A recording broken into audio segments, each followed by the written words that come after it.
Eruvin Davkouvbet Amoudbet, bonjour à vous tous. On va se permettre de reprendre ce qu'on a déjà fait hier pour rentrer dans le sujet de Kilat Ratanim. Alors, 5 lignes avant la fin. Kilat Ratanim, donc c'est un voile qu'on met, c'est un lit, le lit du Khatan Kala, et sur ce lit, on met un voile. Maintenant, c'est pas un baldaquin. Baldaquin, ça c'est 4 poteaux avec un voile, et donc il y a un toit. Ici, il n'y a pas de toit parce qu'il y a un poteau en haut du lit, un poteau en bas du lit au milieu, et donc un bâton qui va rejoindre les 2 poteaux. Maintenant, sur ce bâton, on va mettre un voile pour la tsniout. Alors, Amarav Meshumra Vchia, Vilon Mutar, Mtoto, ou Mutar Neforko, Beshabbat. On a le droit. Pardon. Ce voile-là, on a le droit de l'enlever ou de le mettre pendant Shabbat. Amarav Shechet, Beredravide, Lo Amranela, Shen Begaga Tefar. Tout ça, son indice, c'est s'il n'y a pas un toit d'un Tefar. Parce que si un toit d'un Tefar, ça s'appelle un Wad, ça s'appelle un Wad, on n'a pas le droit de le faire pendant Shabbat. Avalesh Begaga Tefar, mais si il y a un toit sourd. Vechien Begaga Tefar, même s'il n'y a pas un Tefar sur le toit. Lo amrane la chaîne beparod mishlosha samoch legag tefar. Tout ça, c'est si il n'y a pas un tefar dans les 3 tfachim. Donc tu descends 3 tfachim et tu mesures entre les 2 pans du voile. Si on arrive à un tefar, c'est pas bon parce que comme il y a un tefar dans les 3 tfachim, c'est comme s'il était en haut puisque c'est la voûte. On utilise le principe de la voûte. וכן בגגת תפח, לא אמרנו לשן בתפח, אבל יש פחות משלושה תפח, אסור. וכי אין בפחות משלושה סמוך לגג תפח, נמי. Et même si tu me dis qu'il n'y a pas dans les 3 tfachim, en descendant, tu n'as pas un tefar de largeur, lo amran, et là, on tourne la page, et là, shel beshipua tefar. Alors là, j'ai mon genre de tente qui descend. Eh bien, la tente, elle s'élargit en descendant. Il ne faut pas qu'elle s'élargisse plus qu'un tefar de chaque côté. C'est-à-dire qu'en bas, il ne faut pas qu'il y ait plus que 2 tefachim. Avaliesh bishipua tefar. Mais si la tente a pris une largeur d'un tefar de chaque côté, eh bien, oanim, et shipua oanim ki oanim damou. La pente d'un ouel, c'est comme si c'était un ouel. Et alors, maintenant, je me retrouve avec une tente et je n'ai pas le droit de le faire pendant Shabbat. Pour demander Rashi, c'est impossible. Pourquoi? Parce qu'en haut, il n'y ait pas un tefar. Que dans les 3 tefachim, il n'y ait pas un tefar, il n'y a pas de problème. Mais qu'en bas, il y ait moins que 2 tefachim, c'est pas possible parce que le lit, il fait pas moins que 2 tefachim, c'est pas possible. Personne ne peut dormir là-bas. Donc c'est sûr que ça s'élargit. Alors si ça s'élargit, on n'aura jamais le droit. Parce que ça serait une vraie tente. Et qu'est-ce qu'explique Rashi? Vous avez la photo dans Rashi. Alors vous voyez la photo dans Rashi, il y en a une seule, ici. Alors, il y a des piquets en fait.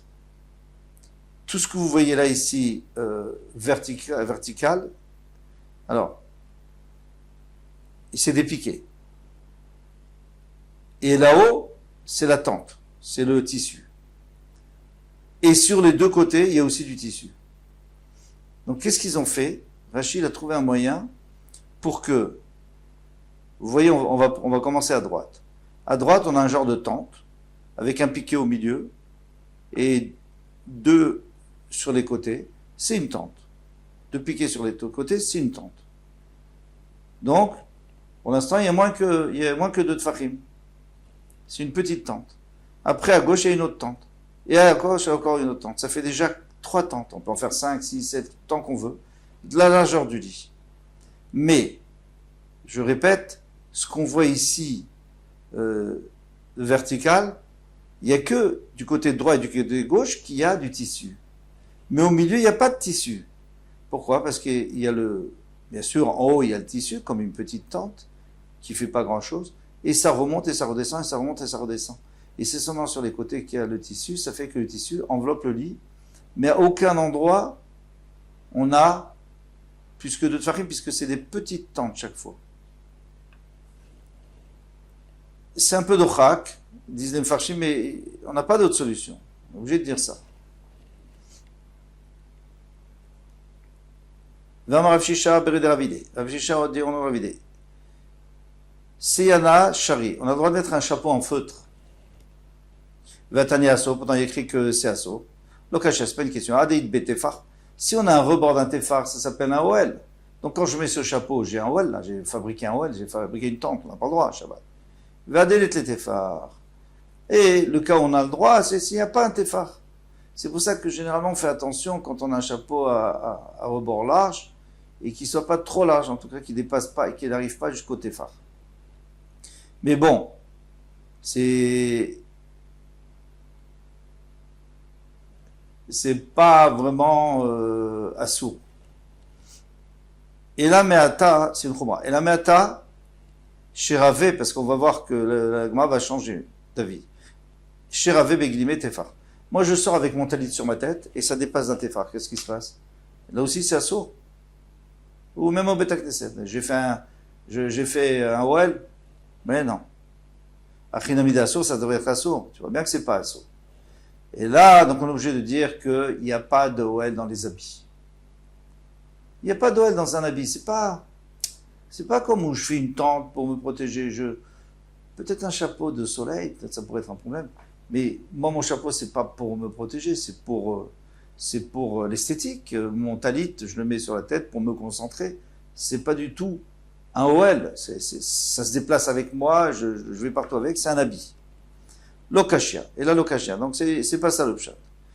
Il n'y a pas de question. Une fois oui, une fois non. On prend une fois dans le droit, il n'a pas le droit. Hademiadek. Hadelomiadek. Ça dépend s'il est bien sur ma tête, il est bien enfoncé, j'ai le droit. Sinon, non. Parce qu'il peut avoir un coup de vent, il va s'envoler, j'allais le ramasser dans le shtarabim, je vais le porter. Matiti, la prochaine Mishnah. Marzirim tsira tarton bamigdash avalo bamdina. Alors, on reprend l'histoire du tsir.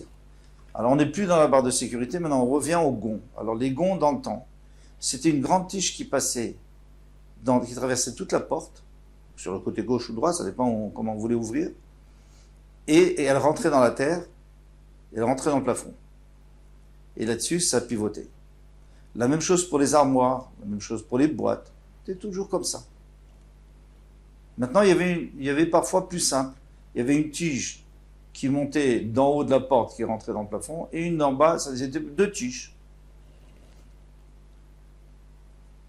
Donc on pouvait les enfoncer et les enlever. Alors, Machazirim tira tarton bamigdash avalo bamdina. Maintenant, celui d'en bas est tombé. C'est pas très grave, parce que ma porte tient encore. Si celui d'en haut est tombé, ma porte tombe, ça c'est sûr. Mais ma porte... Alors, est-ce que je peux remettre? Alors, il dit... Bamigdash, on a le droit. Dans le Migdash, on a le droit. Pourquoi? Parce que dans le Betamigdash, attention, ici on est en train de parler, pas d'une porte d'une maison, on parle d'une porte d'une armoire, par exemple. Et ça, le seul issour qu'il peut y avoir, c'est pas du tout, c'est que je risque d'enfoncer avec force, et ça s'appelle Makebe Patish. Donc, à cause de ça, il nous dit Chachamim. Alors, dans le Migdash, on a le droit parce qu'il n'y a pas Ashfout dans le Migdash. On fait pas, les Chachamim ne maintiennent pas leur zérot dans le Betamigdash. Avalo Bamedina, mais elles le maintiennent en dehors du Betamigdash, donc on n'a pas le droit de le remettre. Vaelion et celui d'en haut, Kan Vekan Assour. De toute façon, c'est Assour parce que là, tu es en train de construire. Parce que ta porte, elle tombe, donc tu construis le Kéli, un problème. Rabbi Yehuda Omer, Rabbi Yehuda, lui, il va aller un cran en dessous, il va permettre plus. Pourquoi? Parce que lui, il pense que En Binyan Bekelim. Il n'y a pas de construction dans les Kelim. Ça s'appelle pas construire. C'est que les maisons, pas les Kelim. Alors, Rabbi Yehuda Omer a Elion Bamigdash. Dans le Migdash, de toute façon, on a le droit, même celui d'en bas et celui d'en haut, c'est la même chose. On a le droit, parce que dans le Migdash, qu'est-ce qu'il va y avoir? Il va y avoir un problème de peur que je vais enfoncer. Eh bien, ça, on a le droit. Dans le Migdash. Vatarton Bamdina. Mais dans la Médina, même celui... Alors, dans la Médina, on lui permet quand même s'il n'y a que celui d'en bas qui est tombé. Parce que celui d'en bas, on n'a pas l'habitude de l'enfoncer avec en force. En haut, oui, parce qu'il ne va pas tenir, mais en bas, de toute façon, il tient. Donc, dans la Médina, on a le droit, il n'y a même pas de Takanat Rachamim. Bon, Rabbi Yehuda, lui, il descend d'un cran parce que de toute façon, il dit En Binyan Bakelim. Et le Tanakama, lui, il pense qu'il y a une construction avec Kelim, mais on n'a pas le droit. Tanoura Banan, donc, nous enseigner Tsir des lettres. Maintenant, on revient à la porte. Donc, le gond de la porte. La porte de quoi? De Shida. Teva ou Migdal. Alors, Shida, c'est un genre de boîte qu'on mettait sur une charrette pour que les femmes puissent s'asseoir tranquillement à l'intérieur, un genre de carrosse. Teva, une boîte, migdal, une armoire. Bamigdash marzirim, dans le migdash, on a le droit de remettre le tsir. Bamdina dochakim, dans la Bdina, si c'est en dehors du Betamigdash, on a le droit d'enfoncer si elle est pas complètement sortie. Mais si elle est complètement sortie, on n'a pas le droit en bas. On parle bien en bas, puisqu'après on va parler en haut.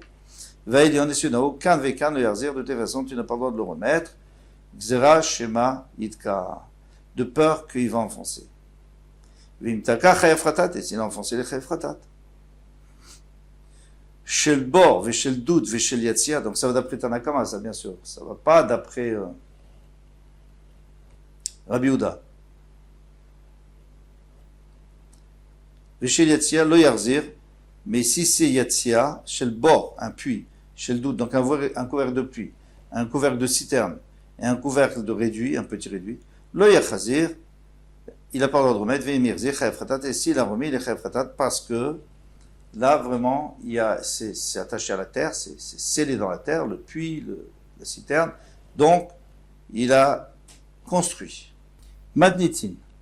Dans cette Mishnah, on ne va pas parler des Rouvines, on va parler des différences entre, d'ailleurs la prochaine aussi, plusieurs Mishnayot, on nous parle de la différence entre dans le Beth Amikdash et en dehors du Beth Amikdash, Medina, en dehors du Beth Amikdash.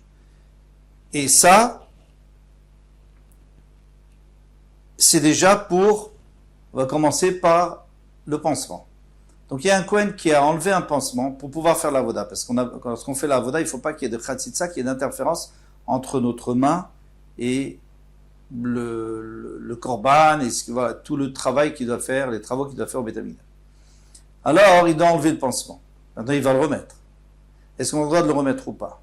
Qu'est-ce que vous allez dire? Ça n'a aucun rapport avec la voda. Tout ce qu'on a permis dans le Beth Amikdash de transgresser les Isurim de Rabbanan, En Shvut Bamikdash, c'est seulement pour pouvoir faire la Avoda, pour pouvoir faire le travail. Mais là, il ne fait pas le travail, il le remet, c'est une fois qu'il a terminé le travail. Les Khamim, on dit que si on ne lui permet pas, alors il ne va pas travailler, il ne va pas faire la Avoda, il ne va pas faire le travail, parce qu'il voudra garder, parce qu'il sait qu'il ne peut pas la remettre. Donc on lui a autorisé d'enlever pour pouvoir, de la remettre pour qu'il puisse l'enlever, qu'il puisse faire la Avoda. Donc Marzirim Retia Bamikdash. Avalo Bamdina, mais pas en dehors. Pourquoi on n'a pas le droit en dehors? Parce qu'on a peur qu'il va étaler, il y a toujours de la crème à l'intérieur, qu'il va étaler la crème, et ça, c'est un issour de Memaréach. Et ce issour de Memaréach, c'est-à-dire d'étaler, c'est une tolda de Memachek. Memachek, c'est-à-dire lisser la peau, enlever les poils, la peau de l'animal, et bien lisser. Nous, on a une tolda de Memachek. Imbitrila, Kanvekanaso, mais maintenant, si il veut mettre un nouveau pansement, ça c'est sûr qu'il n'a pas le droit. De toutes les façons, parce que même dans le Beth Amikdash, il n'y a aucune raison. Il l'a pas enlevé pour faire la Avoda. Il n'a pas mis son pansement. Ben, tant pis, il attend Motzi Shabbat pour mettre son pansement. Gemara. Tanu Rabbanan nous a enseigné Retia chez Pirsha. Donc maintenant, il y a une Retia qui est tombée. Il y a un pansement qui est tombé. Me'al Gabe Ma'aka, qui est tombé sur une blessure. On a le droit de la remettre en Shabbat. Pourquoi?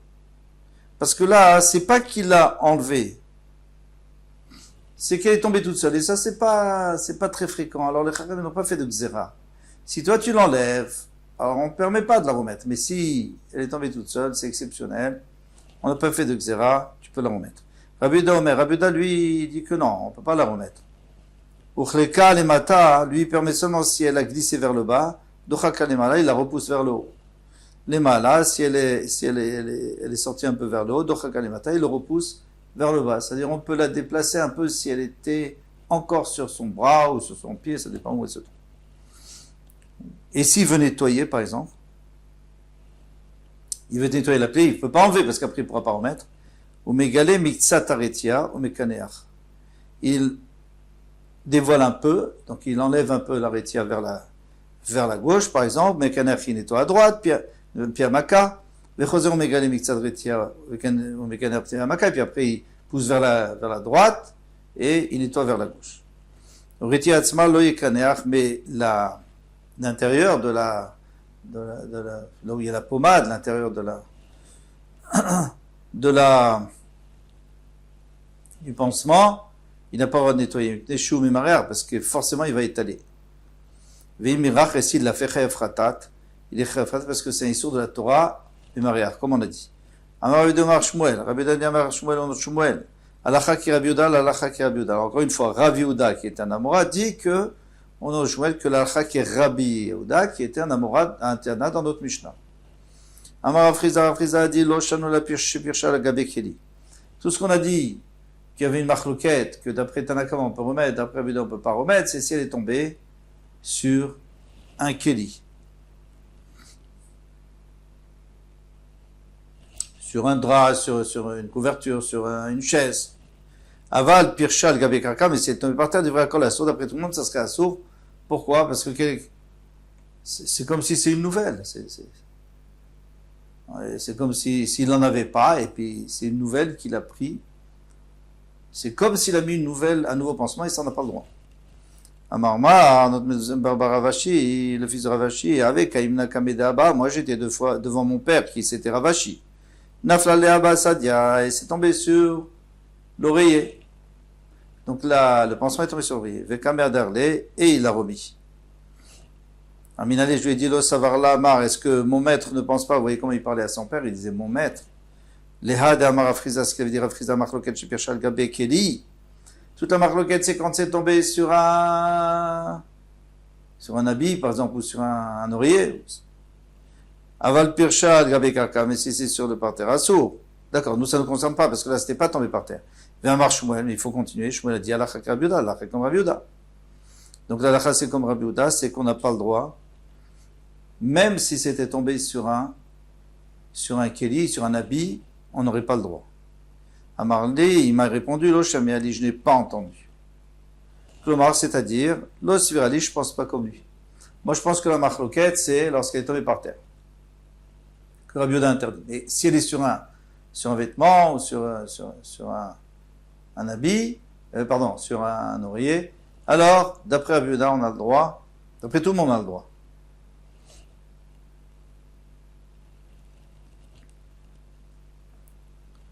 Matnitin, une nouvelle Mishnah encore, Koshrim Nima Bamigdash. Alors, on a un violon, et un des fils s'est cassé, s'est rompu, on a le droit de l'attacher. Avalo Balamdina, mais pas dans l'Amdina. Alors, pourquoi on a le droit de le rattacher? Pourquoi on a le droit de le rattacher? Tu es en train de faire kosher. Kosher, c'est un din d'oraita, de la Torah. C'est plus une xéra, mémaréa que tu vas étaler. C'est déjà un issur de la Torah. Alors pourquoi on a le droit? Parce que on pense ici que marchiré mitzvah, si on a besoin des marchiré mitzvah, c'est-à-dire la préparation de l'objet avec lequel on va faire, l'instrument avec lequel on va faire la mitzvah, de chanter devant les kohanim, dans le misbéach, devant le korban, etc., les lévim chantaient avec les violons, eh bien, ça j'aurais pas pu le faire hier, puisque c'est maintenant que ça s'est brisé. Si c'était hier, alors d'accord, alors t'aurais dû le faire hier, avant Shabbat. Maintenant que ça s'est brisé pendant Shabbat, j'ai le droit de faire, parce que sinon je pourrais pas faire la voda. Et c'est ce qu'il dit après, veim betrila, kan vekanaso. Mais si c'est batrila, c'est-à-dire qu'il manque un violon depuis avant Shabbat, un fil depuis avant Shabbat, alors là, c'est sûr qu'on n'a pas le droit, ni même au Beth Amikdash, parce que ça, tu aurais pu le faire hier. Mais on a une question là-dessus. Pourquoi? On va. Si il y a un fil d'un violon qui s'est brisé, qui s'est rompu, il a le droit de faire une boucle, mais il n'a pas le droit de faire kshira, il n'a pas le droit d'attacher. Parce que attacher, c'est un issur de la Torah, tandis qu'une boucle, c'est quelque chose qui est pas permanent, donc c'est pas assour. Alors pourquoi tu me dis qu'on a le droit de faire même l'attacher? Lokashi harabanan, Rabbi Eliezer. Ça dépend, les Rabbanan ou Rabbi Eliezer. Les Rabbi Eliezer d'Amar marchir mitzvah de Shabbat. D'après Rabbi Eliezer qui dit que marcher mitzvah, que quand on doit préparer quelque chose pour faire une mitzvah dans le Beth Amikdash, ça repousse le Shabbat. Koshra, il a le droit d'attacher. Les Rabbanan d'Amre Endochin, d'après les Charem qui disent que ça repousse pas, eh bien, on va. Dans ce cas-là, il n'a pas le droit d'attacher, mais il a le droit seulement de faire la boucle. Donc, ma demande, dit Rabbi Eliezer a fait le Khatkilanami. Si c'est Rabbi Eliezer, que lui dit que marcher mitzvah, c'est dochet à Shabbat, ça repose au Shabbat. Donc, même les Khatrila, ça veut dire même si il n'y avait jamais de fil, tu peux en mettre un parce que tu en as besoin. Il dit, Rabbi Eliezer, on va répondre, et là, l'okashia, ha Rabbi Yehuda, ha Rabbanan. Donc c'est une marloquette entre Rabbi Yehuda et Rabbanan. En l'occurrence, à savoir que d'après Rabbi Yehuda, d'après tout le monde, on a le droit de réparer. Il n'y a pas de problème. Tu as le droit de réparer, même si c'est une lacha de la Torah, puisque c'est pour le Beth Amikdash, pour pouvoir faire la mitzvah. Alors pourquoi il y en a un qui dit qu'il faut attacher, il y en a un qui dit qu'on peut attacher, il y en a un qui dit qu'il faut faire une boucle? Parce que Rabbi Yehuda, lui, il dit de toute façon, faire une boucle ou attacher, c'est la même chose. C'est une lacha de la Torah. Donc fais ce que tu veux, attache, c'est mieux. Ça c'est Rabbi Yehuda. Vers Rabbanan, et l'autre, et celle qui dit qu'il faut faire une boucle, ça va d'après les Rabbanan. Et les Rabbanan pensent qu'une boucle, c'est pas un issur de la Torah, tandis que attacher, c'est un issur de la Torah. Donc il dit, il faut faire une boucle. Il n'y a pas de raison, parce que ça ne s'appelle plus un marchir mitzvah. Si je peux arranger la mitzvah à 100, pourquoi je vais faire la avera? On va s'arrêter là. Kol Touf. À demain, Bezrat Hashem.